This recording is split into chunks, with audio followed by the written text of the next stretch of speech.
one chilling autumn evening, their sense of security was shattered, giving rise to a story that would ripple through the community for years to come. The night started like any other, with the family of 4 settling in after dinner, the children playing in the living room while the parents cleaned up. Suddenly, the calm was broken by a soft but persistent tapping on the back door. Thinking it was just a neighbor or a stray animal, Mr. Davis went to investigate, finding nothing but the swirling leaves of the windy night.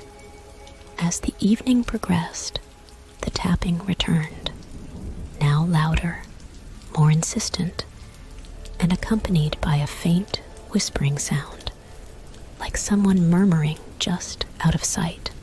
Unease turned to alarm when Mrs. Davis noticed that the family dog, usually calm and friendly, was growling lowly, her gaze fixed on the dark windows. The family decided to lock down the house and activate their security system, attributing their anxiety to the stormy weather and the late hour. But as they tried to settle down, the lights flickered ominously, and the tapping evolved into a thudding, as if someone or something was trying to break in. Mr. Davis called the police, reporting a possible intruder, while the family gathered in the living room, trying to stay calm. Before the police arrived, however, the thudding stopped abruptly, replaced by an eerie silence that seemed to press against the windows. When the officers searched the property, they found no signs of forced entry, but they did discover a set of unfamiliar footprints leading from the back garden to the house, and then back to the street, disappearing into the night. The footprints had an odd, elongated shape, unlike any shoe or bare foot, leaving the police puzzled and the family frightened. The incident was written off as an attempted break-in, but the Davis family couldn't shake off the feeling of being watched. Over the next few nights, the tapping and whispering returned sporadically, always when the house was at its quietest, sending chills down their spines. Determined to uncover the truth, Mr. Davis installed security cameras around the property. What they captured was chilling. A shadowy figure, indistinct yet unmistakably humanoid, seemed to flit around the edges of their home, never fully visible, but clearly there, its movements unnatural, almost floating. The story could continue with the family's escalating terror as they seek to understand the nature of their nocturnal visitor, delving into local lore and histories that hint at an old, forgotten tragedy tied to the land their house was built on. As the Davis family grappled with the reality of their situation, the disturbances grew more frequent and intense. The shadowy figure captured by the security cameras began to appear more clearly, its form gaunt and elongated, with eyes that seemed to reflect the moonlight. Its presence was accompanied by a cold, suffocating air, and the once inexplicable whisperings became more coherent, whispering the name Elias repeatedly.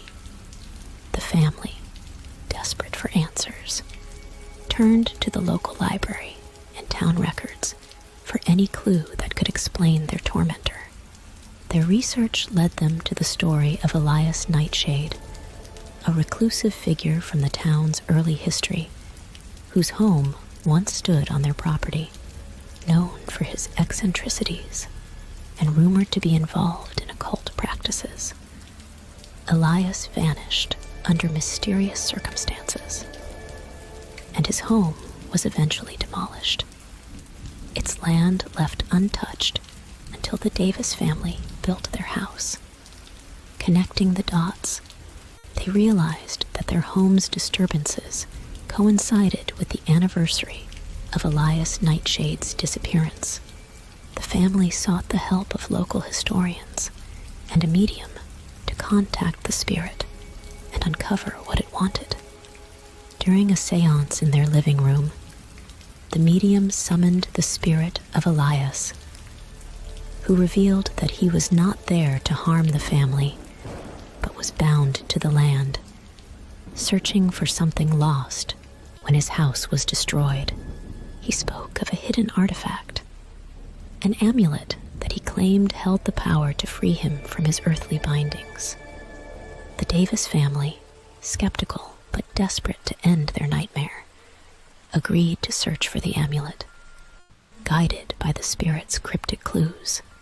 Their search uncovered a hidden cellar beneath their home, where they found antique belongings, strange symbols etched into the walls, and finally, the amulet, glowing with an eerie light. The story pauses here, as the family stands before the unearthed amulet, uncertain of its true power and the spirit's intentions. Will returning the amulet to Elias Nightshade bring peace to their home? Or will it unleash something even more terrifying? The mystery of the Nightshade intruder remains, with the family caught between their desire to help and the fear of what might come next.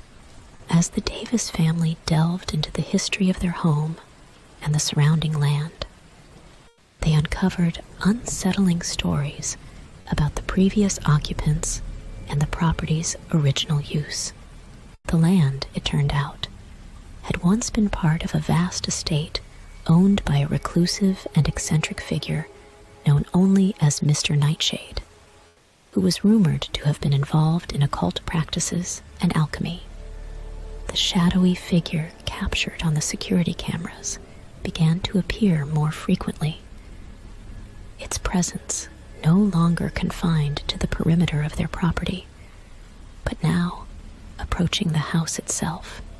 The family started to experience other strange phenomena: objects moving on their own, cold spots in various rooms, and an overwhelming sense of dread that pervaded the house after sunset. With each passing night, the whispering grew louder, becoming more coherent. It was as if the figure was trying to communicate, speaking in a language that was on the cusp of being understood. The family's dog refused to go outside after dark, and the children complained of nightmares featuring a man with eyes like dark voids, whispering secrets from the shadows. The Davis family, seeking help, reached out to local historians and paranormal investigators.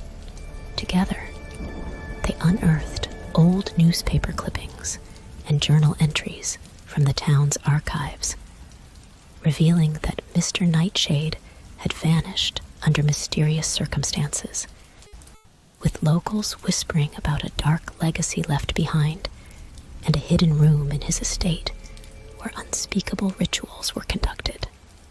One of the investigators, specializing in the paranormal, suggested that the figure and the disturbances might be connected to Nightshade's legacy, possibly tied to an artifact or a sealed room that was part of the original estate, now buried beneath the Davis family's home.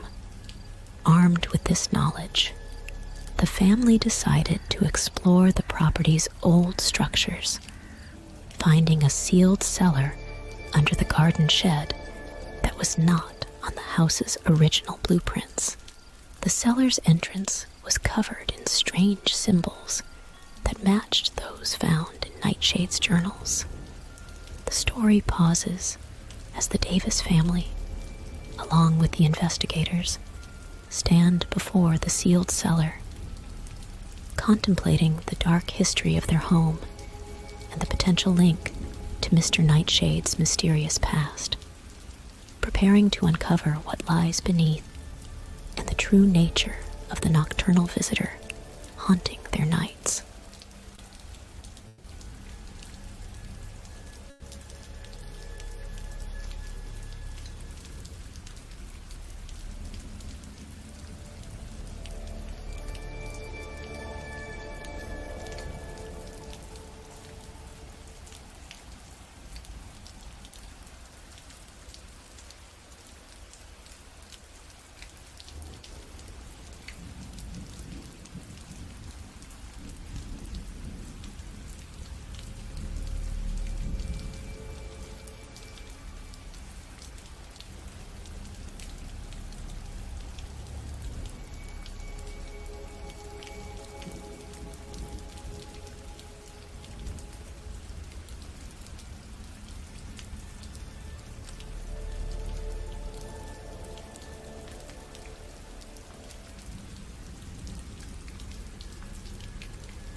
As the Davis family delved into the history of their home and the surrounding land, they uncovered unsettling stories about the previous occupants and the property's original use. The land, it turned out, had once been part of a vast estate owned by a reclusive and eccentric figure known only as Mr. Nightshade, who was rumored to have been involved in occult practices and alchemy.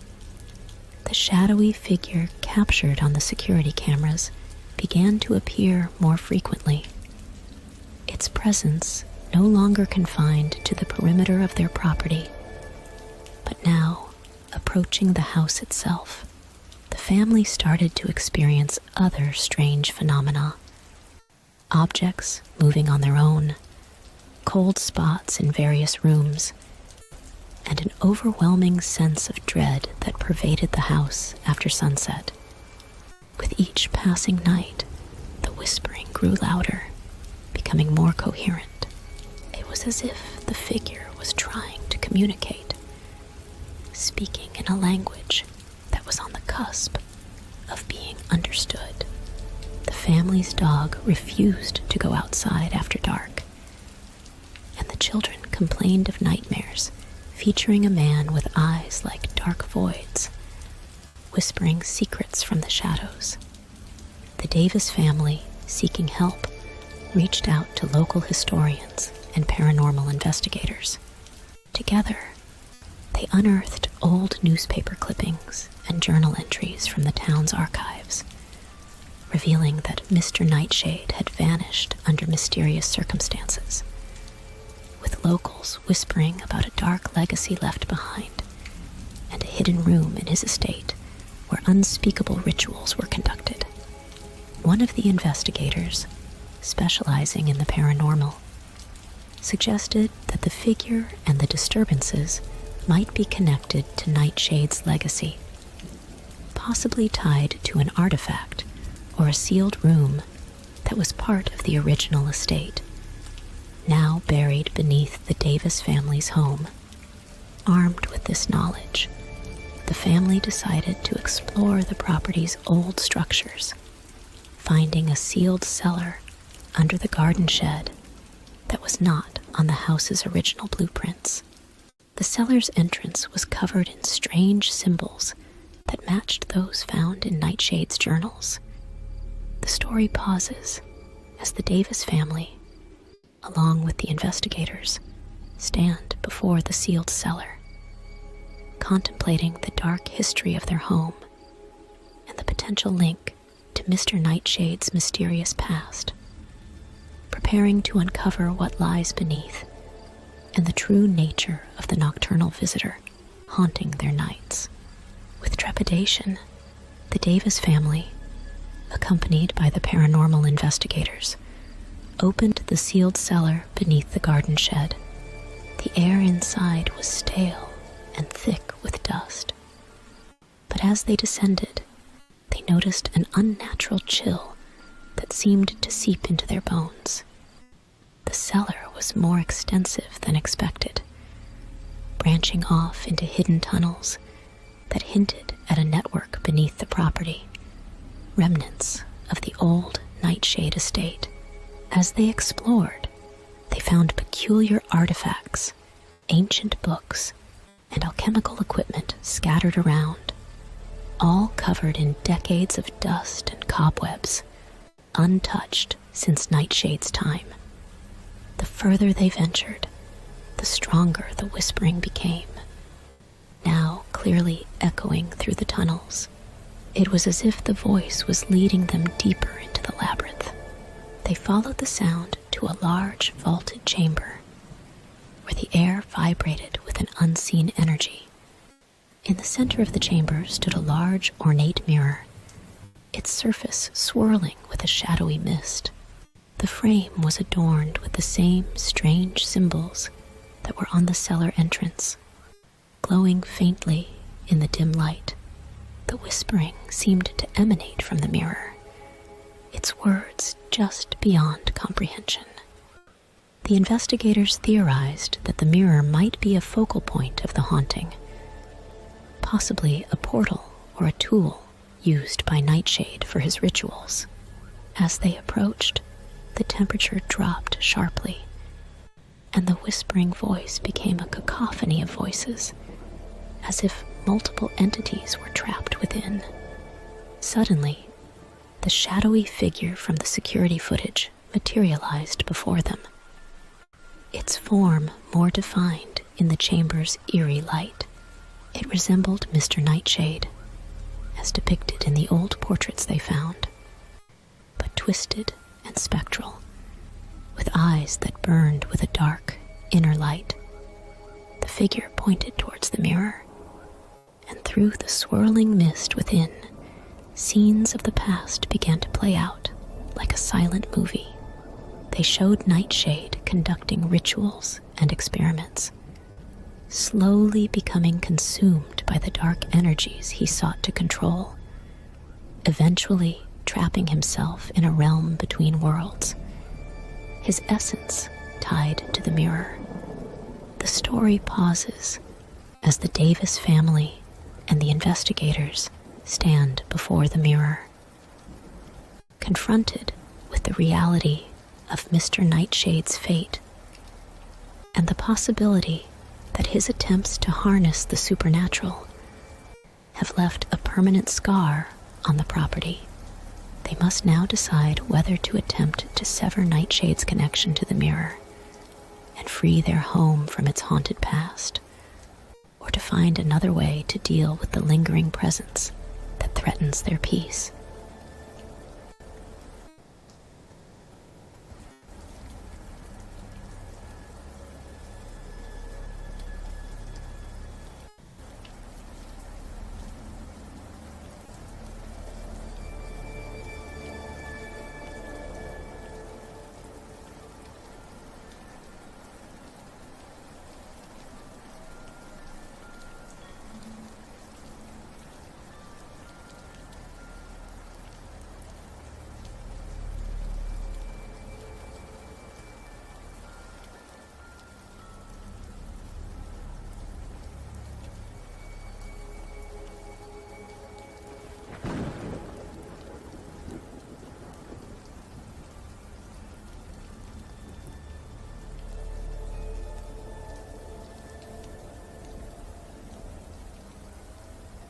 As the ritual progressed, the chamber housing the mirror became the epicenter of a supernatural storm.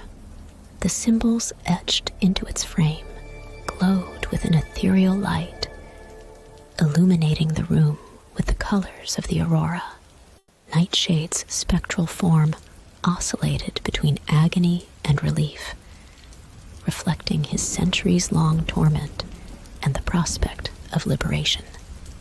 The Davis family, alongside the scholar and the investigators, chanted the ancient incantations, their voices harmonizing with the whispers from the mirror, creating a resonant frequency that filled the chamber. The air thickened, and reality seemed to warp around the mirror, the barrier between worlds growing ever more fragile. Within the swirling mist of the mirror, visions of Nightshade's life played out. His initial forays into the supernatural, the height of his power, and the fateful ritual that bound him to the mirror. These images provided clues to the investigators and the scholar, guiding their actions during the ritual. As they reached the ritual's climax, the ground beneath them trembled, and a deep, resonant hum filled the air, emanating from the mirror. Nightshade's form began to disintegrate into tendrils of shadow, which were absorbed into the mirror's surface. His whispering voice echoing words of gratitude and warning. Suddenly, the mirror's surface cleared, revealing a dark, void-like space beyond, where the outlines of other, more malevolent entities could be seen. Pressing against the invisible barrier Nightshade had held in place for so long, it became evident that destroying the mirror would release these entities into the world, while purifying it would restore the barrier, keeping the entities contained. The ritual's final phase required a personal sacrifice of memories and energy from someone of Nightshade's bloodline, a task the scholar accepted, being the last of his lineage. As he stepped forward, placing his hands on the mirror, his life's essence and memories flowed into the glass, reinforcing the seal and purifying the curse. The story pauses with the mirror's surface glowing softly, the chamber settling into a calm, the immediate threat subdued. The Davis family, the scholar, and the investigators looked on, weary but hopeful, aware that while they may have secured a temporary peace, the mirror remained a potent and dangerous artifact, its secrets and the entities beyond not fully understood or controlled. The future of the Davis home and the legacy of Nightshade's experiments with the supernatural hung in a delicate balance, suggesting that the battle to maintain the barrier between worlds was far from over. In the aftermath of the ritual, the mirror's glow faded, and the chamber regained a semblance of normalcy. However, the Davis family and their allies could not shake the feeling that the events they had witnessed were part of a larger, more complex narrative tied to the mirror and the land on which their house stood.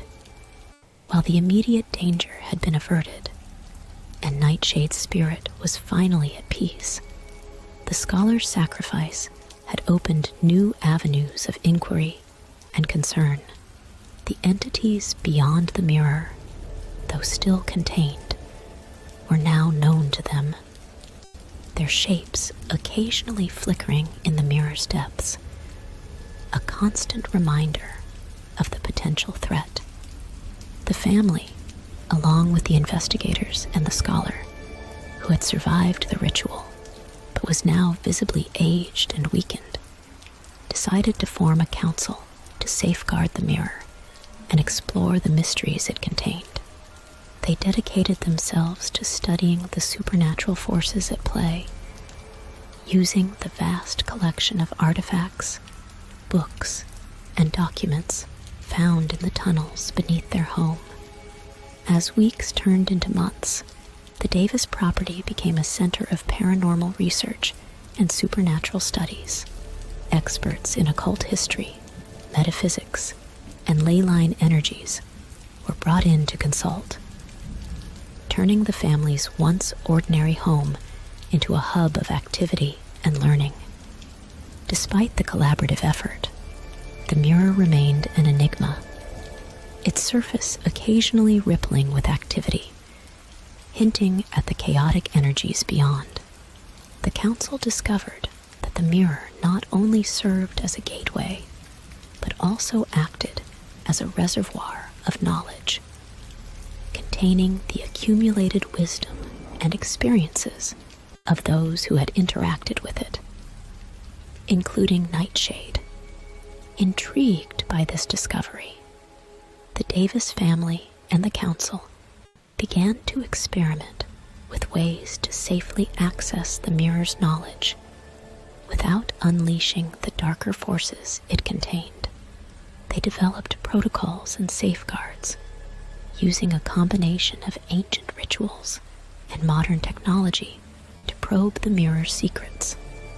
During one such experiment, a new figure appeared in the mirror's depths, different from the malevolent entities seen before.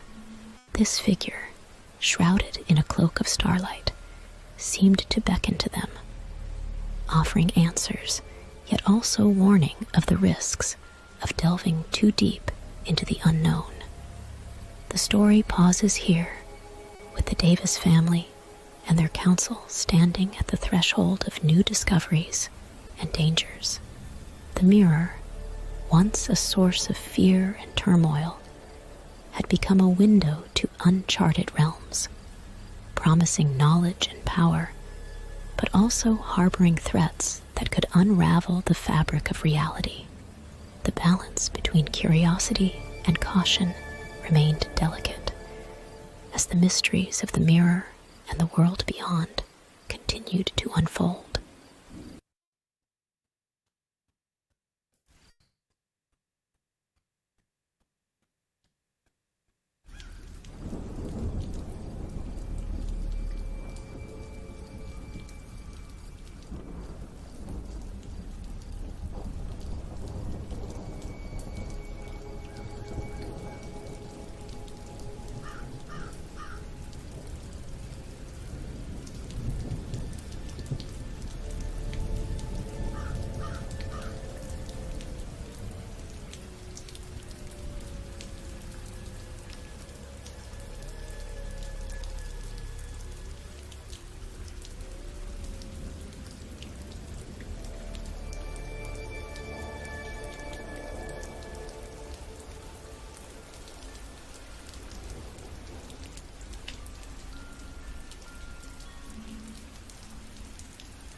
In the quiet aftermath of the ritual, the Davis family, the scholar, and the investigators gathered their strength.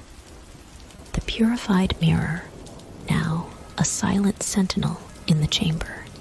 The scholar, weakened by his sacrifice, but resolute, shared his remaining knowledge of Nightshade's legacy and the potential threats that still lingered beyond the mirror's surface. The entities trapped within the mirror's realm, though held at bay, were more aware of the living world than ever before. Their desire to break through intensified by the recent disturbances. The scholar warned that the mirror, now a beacon of supernatural energy, would require vigilant guardianship to prevent future breaches. Determined to prevent such threats, the Davis family decided to turn their home into a research and containment facility for supernatural artifacts. Working with the investigators and other experts in the field, they created a foundation to study the mirror and the broader implications of Nightshade's experiments, seeking to understand and protect against the darker aspects of the supernatural.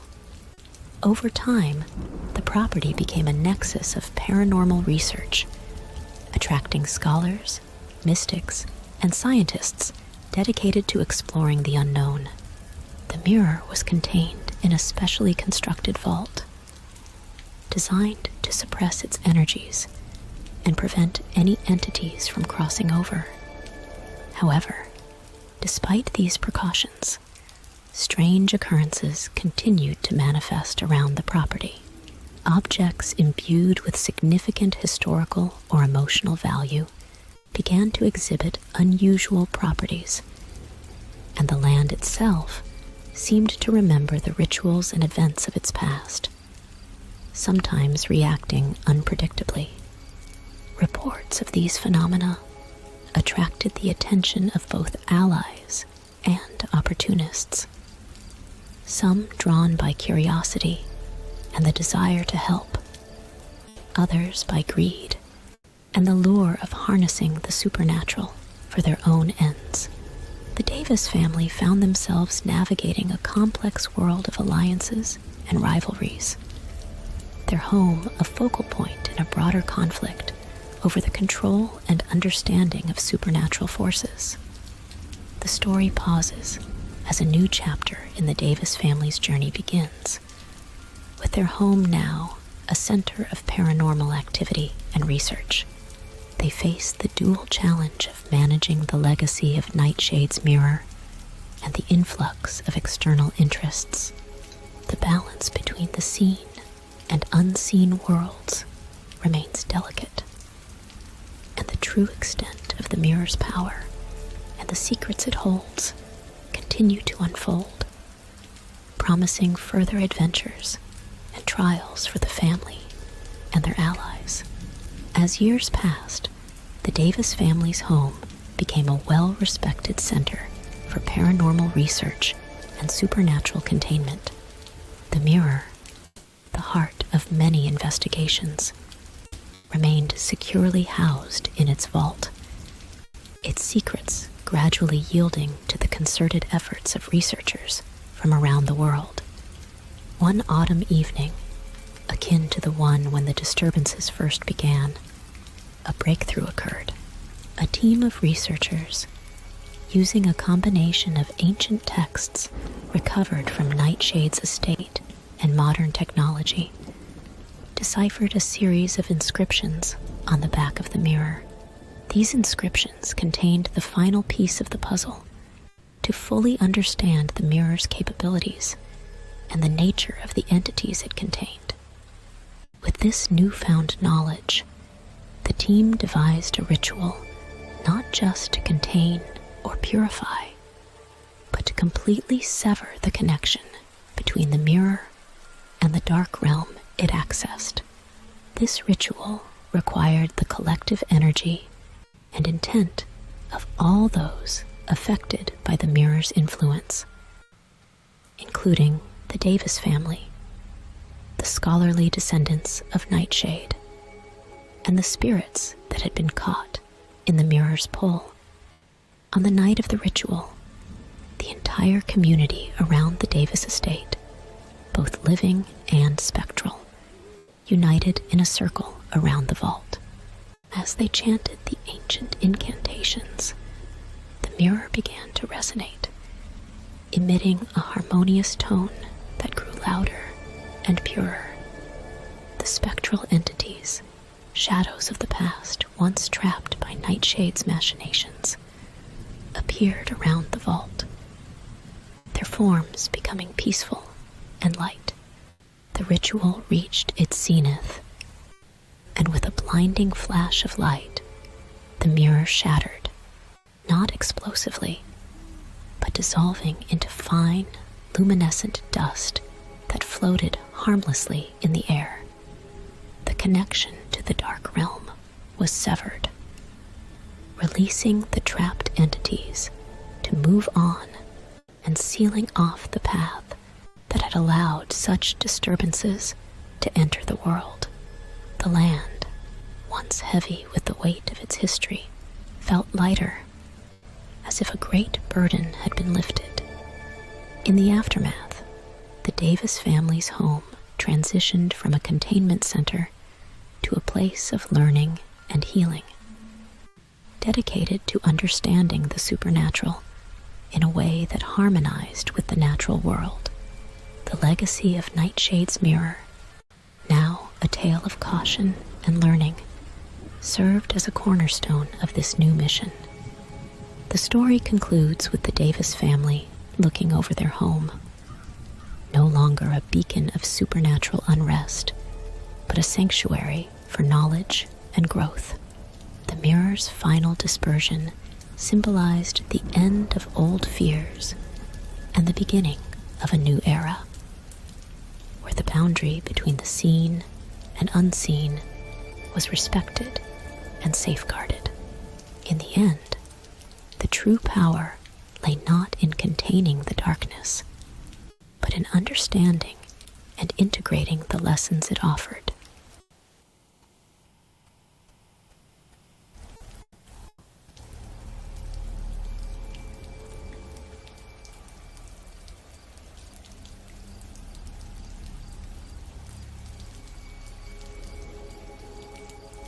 Disturbing, scary, true Starbucks horror story, The Barista's Shadow. In a bustling city center, A Starbucks store known for its cozy ambience and friendly staff became the scene of unexplained occurrences that blurred the line between reality and nightmare. The staff, especially a barista named Elise, began noticing strange happenings during the late-night shifts. Elise, a cheerful employee who had worked there for years, started to feel an inexplicable dread when closing the store. The machines would whir to life without being touched. Cups would fall off shelves with no one near them, and the sound of footsteps echoed through the empty store. But what truly unnerved her was the shadowy figure she began to see in the reflections of the store's windows and mirrors, always just out of direct sight. A distorted silhouette that seemed to watch her. The incidents escalated during the week leading up to Halloween, when the store was decorated with themed ornaments and dimmed lights for ambience. Customers and staff reported cold spots near the back of the store, and the faint sound of whispering filled the air when the music was turned down. One night, while closing alone, Elise experienced the full intensity of the haunting. As she cleaned the espresso machines, the lights flickered, and the temperature dropped sharply. In the window's reflection, she saw the shadowy figure standing directly behind her. Turning around, there was nothing there, but the sense of being watched was overwhelming. She rushed to finish closing duties, but every step was shadowed by the presence of the unseen watcher. When she turned off the lights and locked the door, she saw the figure again in the glass, clearer now, its eyes glowing with a malevolent light. Panicked, she left and vowed never to close alone again. The next day, Elise and her co-workers searched the store for any explanation. They discovered an old, sealed door behind a recently installed bookshelf in the back. Curiosity overcame fear, and they opened it to reveal a small, forgotten room filled with old furniture and Starbucks merchandise from years past. In the center of the dust-covered floor was a barista apron and a name tag with a name that chilled Elise to the bone. It was the name of a former employee who had mysteriously disappeared years ago. The story can continue with the exploration of the room's history, the disappeared employee's connection to the current haunting, and the staff's efforts to understand and resolve the terrifying events unfolding in their beloved Starbucks store. Since no initial story was provided, I'll start with a disturbing, scary, true Starbucks horror story, and then continue it without providing an ending, so the story can be continued later. Disturbing, scary, true Starbucks. Horror story. The barista's secret. In a bustling Starbucks in the heart of the city, patrons came and went, sipping their lattes and tapping away on their laptops. Oblivious to the dark history of the building, the staff, a mix of friendly faces, seemed normal enough, except for one barista, Ethan. New to the team, Ethan was quiet, always working the late shift and displaying an odd fascination with the antique mirror hanging in the back corner of the cafe, an item left from the building's previous incarnation as a Victorian-era bookstore. Customers began to notice strange occurrences. Coffees that seemed to stir themselves, whispers in the restroom where no one else was present, and shadows that moved against the logic of the light. However, the most disturbing events centered around Ethan. Regulars talked of seeing him converse quietly with his reflection in the mirror. His expression, one of intense concentration, as if receiving instructions. One night, a customer, Mia, stayed late, working on a deadline. As the clock ticked past midnight, she noticed Ethan standing before the mirror, not making coffee or cleaning up, but staring into its depths.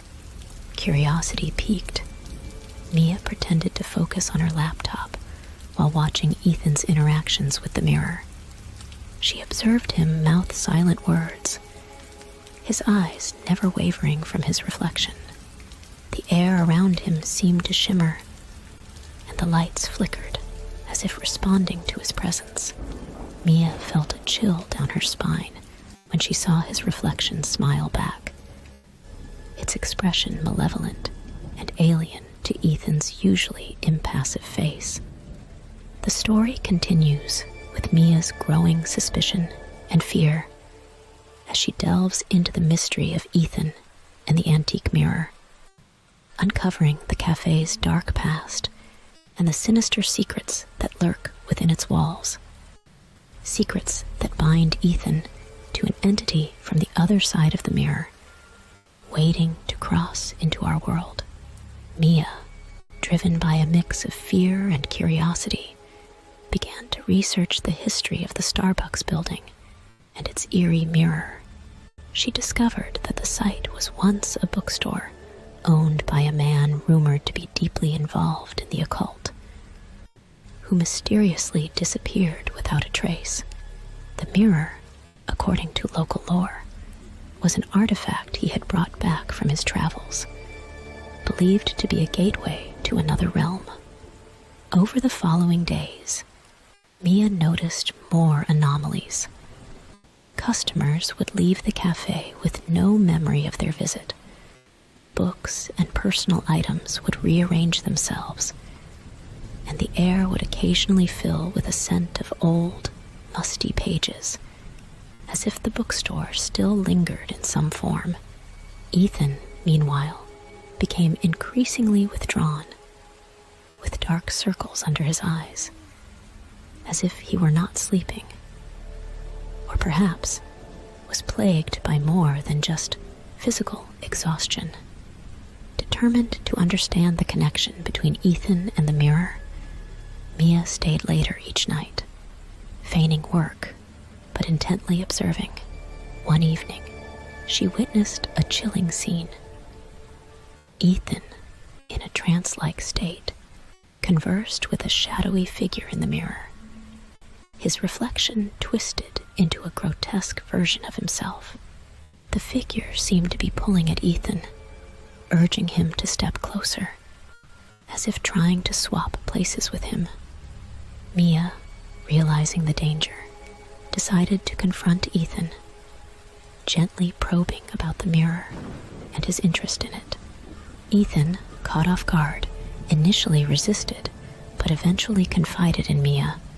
He revealed that since starting work at the Starbucks, he'd been haunted by dreams of the mirror's shadowy realm, a place of whispers and darkness, where an entity, the original bookstore owner, turned into a malevolent spirit, sought to escape its imprisonment. The story pauses here, with Mia and Ethan standing at the brink of uncovering a hidden, supernatural plot that ties the Starbucks to another world, threatening to spill its darkness into the mundane world. Their next steps would determine the fate of the cafe, and perhaps their own, as they delve deeper into the mystery of the mirror and the entity that seeks to break through it.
As Mia delved deeper into the history of the Starbucks location, she uncovered records of the old bookstore that once stood there.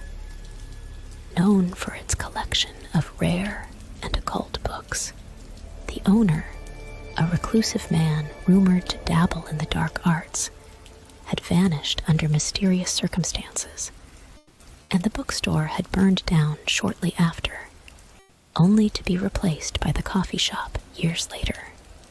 Ethan's behavior grew increasingly peculiar, his interactions with the mirror becoming more frequent and intense. Mia noticed that objects around him, especially those reflective in nature, seemed to distort or move of their own accord. Other employees spoke of strange dreams and eerie feelings, especially when closing the shop at night. All paths in their stories unconsciously winding back to Ethan and the mirror. One evening, Mia secretly followed Ethan after work and watched as he entered an old, run-down building a few blocks from the Starbucks. She researched the property and discovered it was owned by the last descendant of the bookstore's owner, a connection that chilled her to the bone.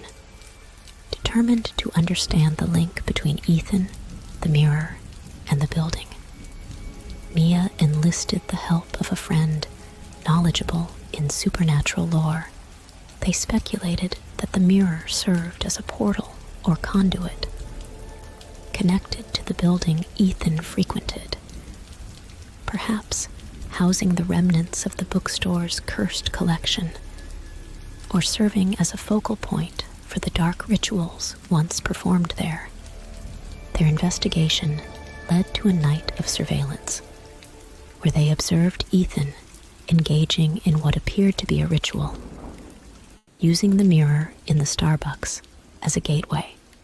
The reflection in the mirror shifted, revealing not Ethan's face, but that of another man, possibly the long-lost bookstore owner. His features twisted in a sinister grin. The story pauses here, with Mia and her friend on the brink of unraveling a supernatural mystery tied to the Starbucks location, Ethan's true identity or purpose, and the ominous legacy of the mirror. The stakes rise as they consider how to confront the growing threat, knowing that whatever lies on the other side of the mirror is gaining strength and possibly preparing to cross over into their world. Mia, driven by a mix of fear and curiosity, decided to investigate further.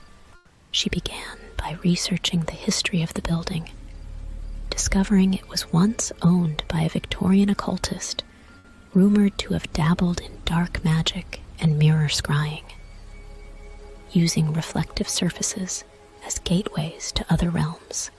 The mirror in the cafe, ornately framed and seemingly out of place, was likely a relic from that era, possibly imbued with residual energies or entities from its previous owner's experiments.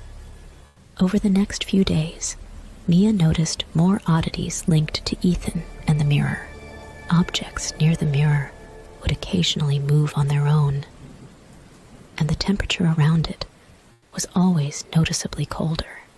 Ethan's behavior became increasingly erratic, his conversations with the mirror growing more intense, as if he was arguing with an unseen adversary. Determined to uncover the truth, Mia stayed late again, pretending to work while keeping a watchful eye on Ethan. As the cafe emptied and the night grew deeper, Ethan approached the mirror, his demeanor urgent. Mia, hiding behind a shelf, overheard him pleading with his reflection, begging for more time and promising to fulfill an unknown task. Suddenly, the mirror's surface rippled like water, and a shadowy figure appeared beside Ethan's reflection. The figure was humanoid, but distorted, with with elongated limbs and a face that was a blur of darkness. The air around the mirror thickened, and a sense of oppressive malice filled the cafe. Ethan, in a state of panic, turned to leave, but stopped when the figure in the mirror spoke. Its voice, a bone-chilling whisper that seemed to come from everywhere at once. It demanded something from Ethan, something that he was reluctant to give. The nature of their conversation suggested a deal or pact between Ethan and the entity, with high stakes for both. Mia, realizing the danger and depth of the situation, knew she had to act. But before she could decide on a course of action, the entity in the mirror noticed her reflection. Its focus shifted, and a cold dread washed over her as its gaze seemed to pierce through the glass, locking onto hers. The story pauses here, with Mia caught in a dangerous game between Ethan and the entity within the mirror. Her role inadvertently becoming more significant as she faces the dark history and supernatural forces entwined with the Starbucks cafe. Mia's discovery of the entity's awareness of her presence marked a turning point in the haunting at the Starbucks. Realizing she was now directly involved, she sought to understand the nature of the pact between Ethan and the mirror-bound entity. Over the following days, she carefully interacted with Ethan, trying to glean more about his connection to the mirror, without revealing her knowledge of the nocturnal encounters. Ethan, increasingly haggard and anxious, remained guarded, but his slips of conversation hinted at a deadline approaching, a task he was bound to complete that he deeply feared. Mia's research into the occult practices of the building's original owner led her to ancient texts describing mirror scrying as a means to communicate with other realms, often resulting in pacts or exchanges with entities seeking entry into the mortal world. Meanwhile, the cafe itself grew more oppressive. Customers and staff reported feeling watched, and the once welcoming atmosphere turned stifling, as if the building itself was bracing for an impending storm. The mirror's influence expanded, with reflections showing not the cafe, but glimpses of a shadowy, distorted landscape, a realm parallel and intertwined with ours. One night, as the deadline loomed, Mia stayed behind, hidden, as Ethan confronted the entity in the mirror. The air around them crackled with energy, and the entity's form became clearer, its features terrifying yet compelling. It demanded that Ethan fulfill his end of the pact by opening a doorway to allow it, and others like it, into our world. Ethan, torn between fear of the entity and the catastrophic consequences of obeying, hesitated. At that moment, Mia intervened, revealing her presence and confronting both Ethan and the entity. She argued that the pact was based on deception, that Ethan was coerced into agreement without understanding the true nature of what he was dealing with. The entity, amused and intrigued by Mia's boldness, paused in its coercion of Ethan. It proposed a new deal. If Mia could solve a riddle that had stumped occultists for centuries, it would release Ethan from the pact. However, if she failed, she would take his place. The story pauses here, with Mia facing a perilous challenge that holds not just her fate and Ethan's in the balance, but also the safety of the mortal world against the encroaching darkness from beyond the mirror. The Starbucks Cafe, a nexus of supernatural forces, becomes the arena for a high-stakes battle of wits and wills.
Mia, now entangled in a dangerous game with the entity, accepted the challenge, her mind racing to find a solution that could save both Ethan and herself without unleashing the entity upon the world. The riddle, cryptic and ancient, hinted at the nature of reality and the thin veil between worlds, a puzzle that tied directly to the entity's desire to cross into the mortal realm.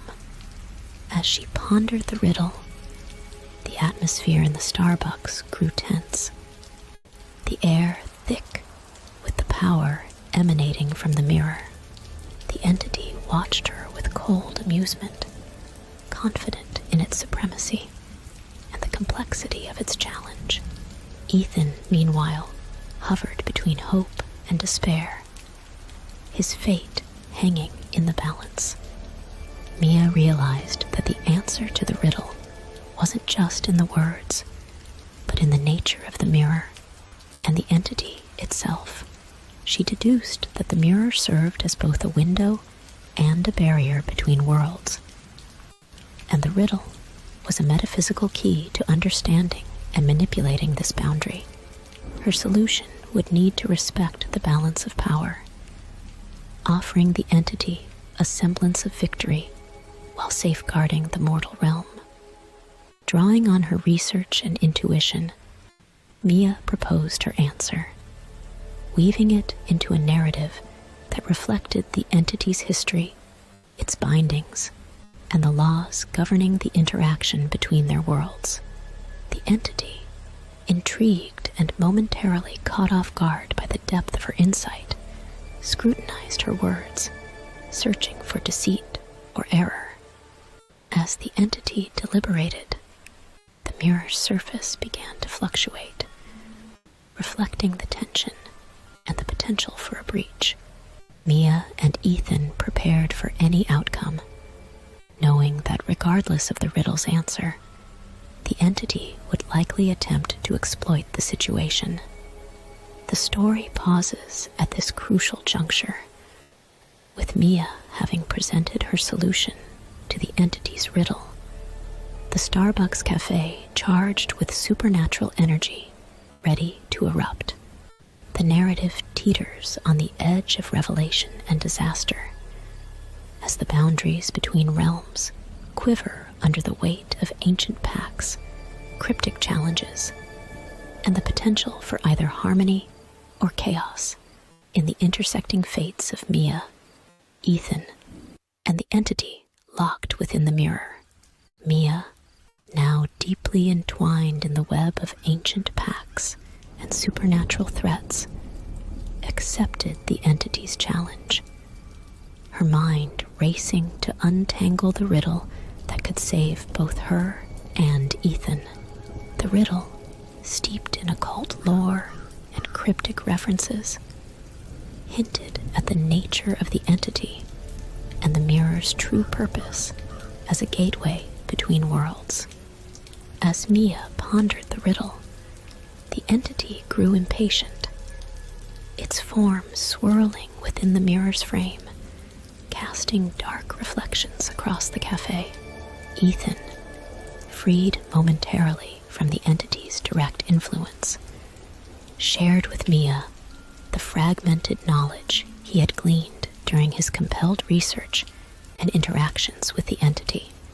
Together, they pieced together clues from historical records, occult texts, and the strange occurrences within the cafe. The riddle's solution hinted at a paradox, a truth about the entity's existence. It was both prisoner and guardian of the mirror, bound to protect the gateway it desperately sought to escape through. Solving the riddle would not only release Ethan from his pact, but also reveal the method to bind or banish the entity without breaking the ancient seals that kept the worlds apart. As the night deepened, the cafe became a battleground of wills. The entity, sensing that Mia was close to the solution, manipulated the cafe's environment, distorting reality to hinder her thought process. Shadows crept along the walls, whispering doubts and casting illusions to lead her astray.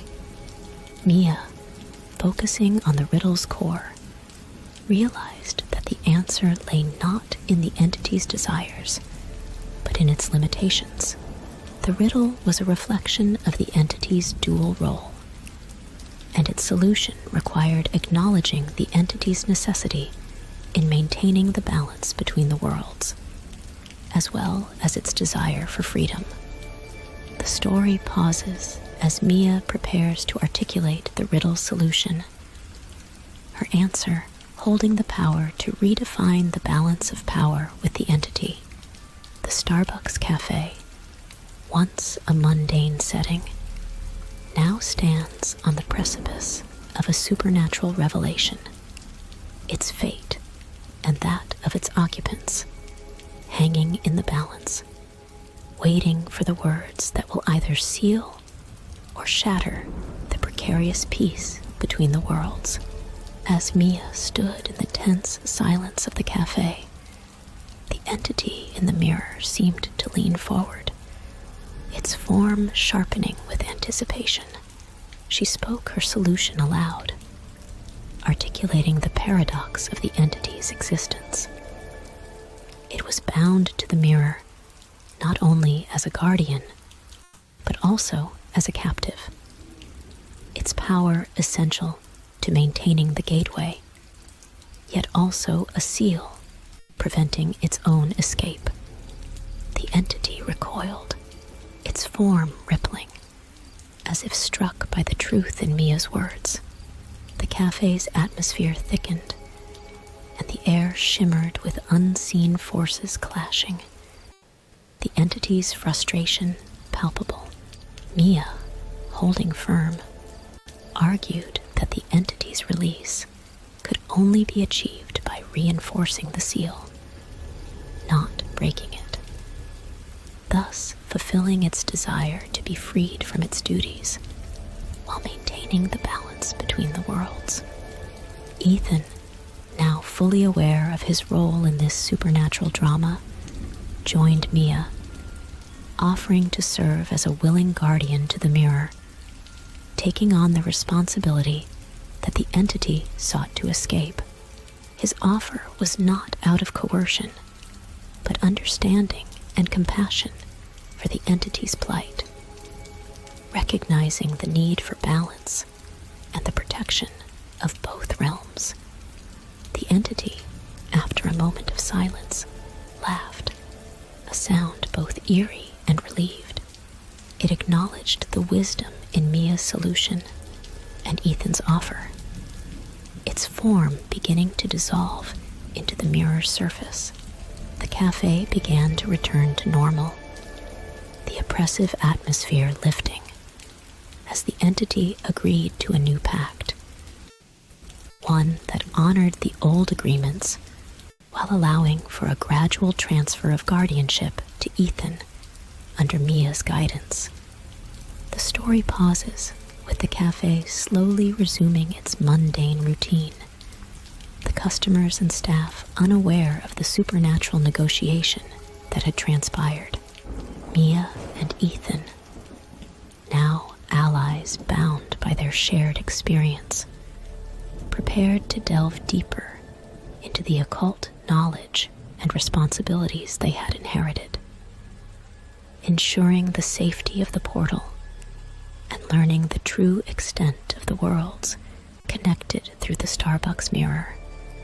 Their journey into the depths of the supernatural and the management of the ancient gateway is just beginning, with new challenges and mysteries to unravel in the continuing saga of the Starbucks, haunted by its past and the delicate balance of the realms it connects.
As the new pact with the entity took hold, Mia and Ethan began their careful stewardship of the mirror, balancing their everyday responsibilities at the Starbucks with the deeper, hidden tasks of guarding the gateway. The cafe, once a site of eerie disturbances, settled into a new normal, its supernatural undercurrents a silent secret shared between them. Their partnership strengthened as they delved into the complexities of the mirror's magic and the realms beyond it. They learned to decipher the cryptic symbols etched into its frame, unlocking the layers of spells and wards that both protected and imprisoned the entity. Their studies revealed the broader network of ley lines and portals the cafe was a part of, a tapestry of cosmic balance that spanned across dimensions. However, the peace was not to last. Unbeknownst to Mia and Ethan, their interactions with the mirror had attracted the attention of other entities, curious or envious of the gateway's power. Shadows lingered longer in the cafe's corners, and the air occasionally buzzed with a charge that hinted at watched eyes.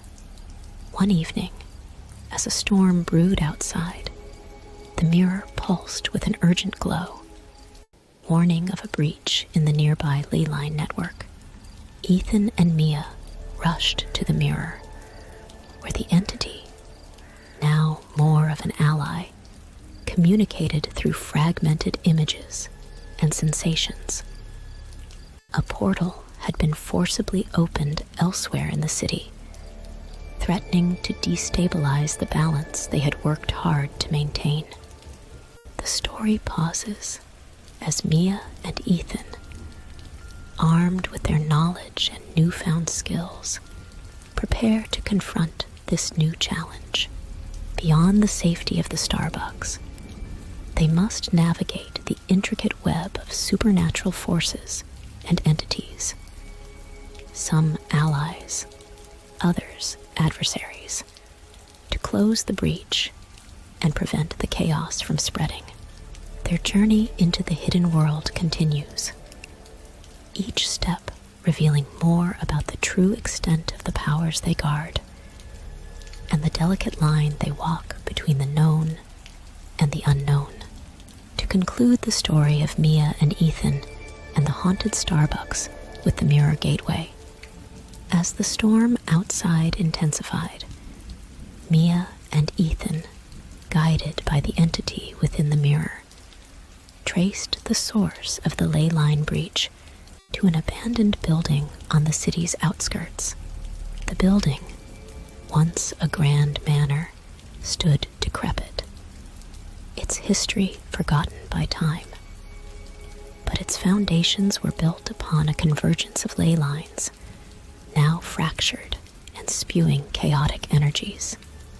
Inside, they found the remnants of a ritual gone awry, evidence of an amateur foray into the occult that had unwittingly torn a rift in the fabric between worlds.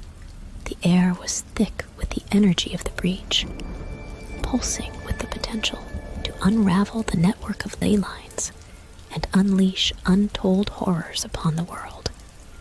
Working together, Mia and Ethan used their knowledge and the guidance of the entity to repair the rift. They performed a counter-ritual, using the manor's residual energies and their connection to the mirror's entity to weave a stabilizing pattern across the ley lines, mending the tear and reinforcing the barriers between the worlds. As the rift sealed, the storm abated and calm returned.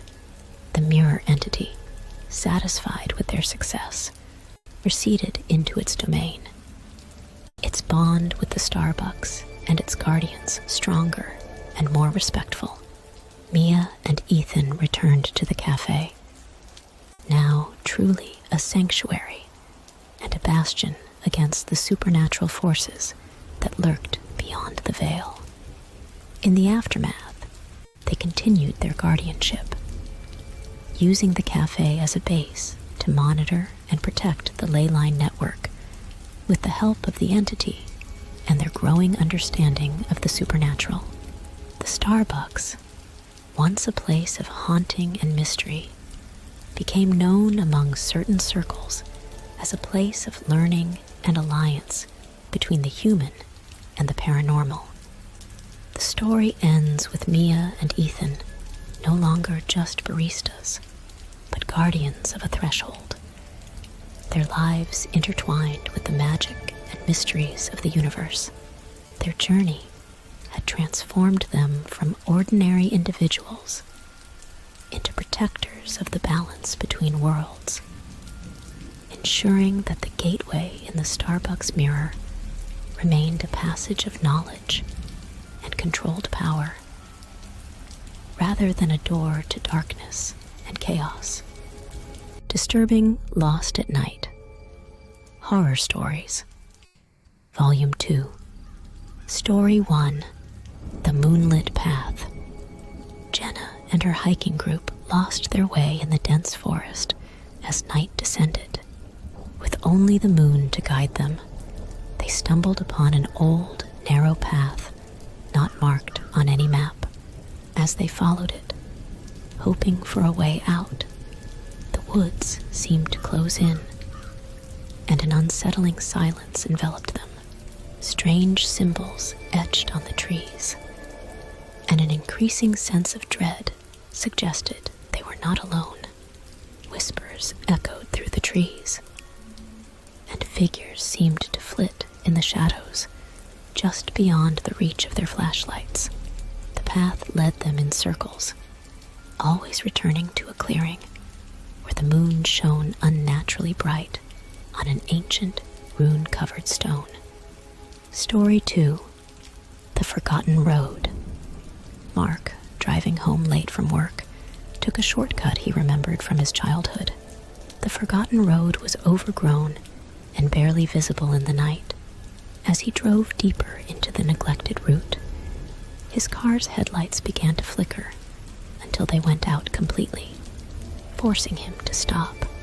Stranded, he noticed an old, dilapidated house by the road, light flickering through its broken windows.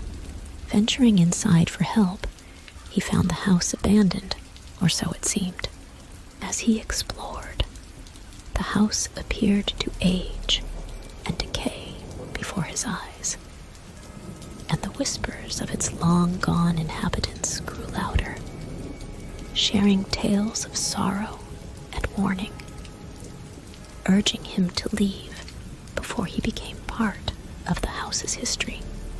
Story 3. The Lake's Whisper. Emily, camping solo by a serene lake, woke to the sound of whispering waves under a moonless night. Drawn to the water's edge, she saw reflections not of the stars, but of another world beneath the lake's surface, a place of shadowy depths and glowing eyes. The whispers became pleas, begging for release or inviting her to join. The lake, calm by day, revealed its true nature at night, a gateway to somewhere forgotten by time and reality, hungering for the living to breach its watery veil. These stories, each a journey into the unknown and terrifying, set the stage for a larger narrative, where the thin veil between worlds frays and the protagonists must face their fears and unravel the mysteries of the night, or risk being lost in the darkness forever. Hash, hash, hash. Continuing the Lost at Night horror stories. Volume 2. Story 1. The Moonlit Path continuation. As Jenna and her group retraced their steps on the moonlit path, the whispers grew into urgent, disembodied voices, warning them of a looming, unseen threat. Night seemed to stretch endlessly, time warping around them. They encountered ancient, gnarled trees that appeared alive, their branches twisting in unnatural directions, as if pointing towards a hidden truth or a buried secret in the heart of the forest. The rune-covered stone in the clearing pulsed with a ghostly light, drawing them back despite their attempts to escape, hinting at its role as a key or a lock to something ancient and powerful, slumbering beneath the earth. Story 2. The Forgotten Road continuation. In the old house, Mark's reality became increasingly distorted. Rooms shifted, hallways elongated, and the whispers turned into clear voices, recounting the house's grim history, filled with tragedy and darkness. He stumbled upon a room where time seemed to stand still, containing relics of the past that held the essence of those who once lived there. The house, alive with memories, trapped between decay and the moment of its abandonment, seemed to feed off his fear and confusion, offering glimpses of the past and future, blurring the line between the living and the dead as it sought to claim him as its own. Story 3. The Lake's Whisper continuation. Emily, mesmerized by the lake's otherworldly reflections, found herself drawn into its depths, her reflection merging with the shadows beneath the surface. In the water, she experienced visions of an ancient, submerged world where spirits lingered, lost and yearning for contact with the surface. The lake, a sentinel over this drowned realm whispered of a cyclical tragedy, an event that bound these spirits to its depths.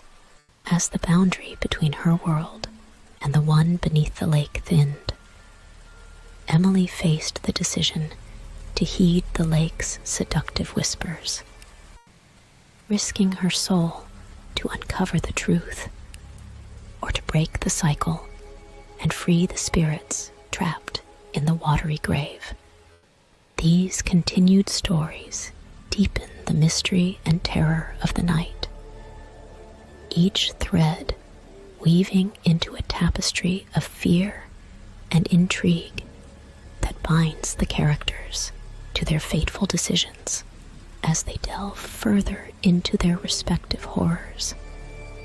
The line between reality and nightmare blurs, setting the stage for further revelations and the inevitable confrontation with the darkness that lurks at the edge of the known world. Story 1. The Moonlit Path. Further continuation. Jenna's group, now visibly strained and on edge, realized the path was not merely a physical trail, but a journey through the forest's haunted history. The rune-covered stone in the clearing seemed to be a nexus of power, its inscriptions matching constellations overhead in a celestial alignment that occurred once every century. As they deciphered the runes, the group unwittingly initiated a ritual, awakening the slumbering entity the path was meant to contain. Shadows coalesced into tangible forms, revealing glimpses of the forest's ancient past, and the rituals performed to seal away an old, forgotten darkness. The group must now decide whether to complete the ritual, to reseal the entity, or find a way to escape the forest's ensnaring grip, as the entity begins to influence their thoughts and fears. Story 2. The Forgotten Road. Further continuation.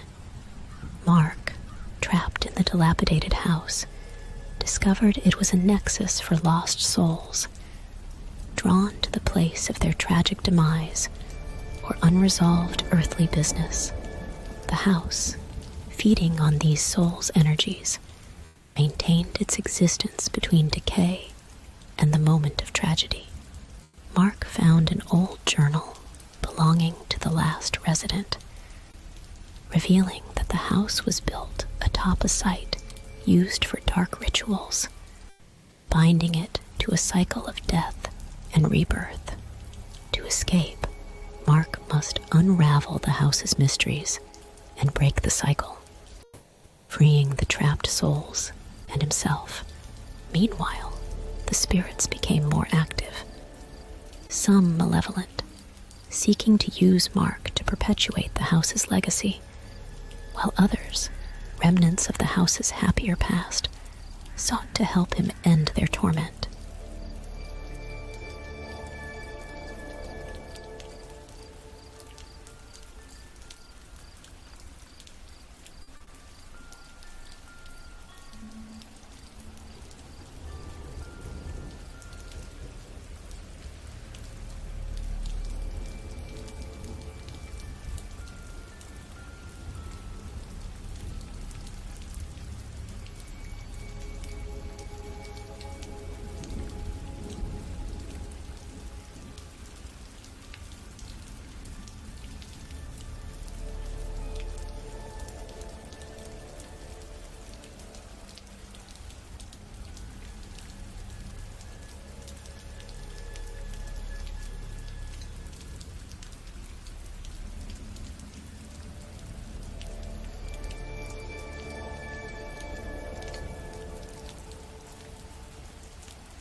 gripping true scary home invasion horror stories.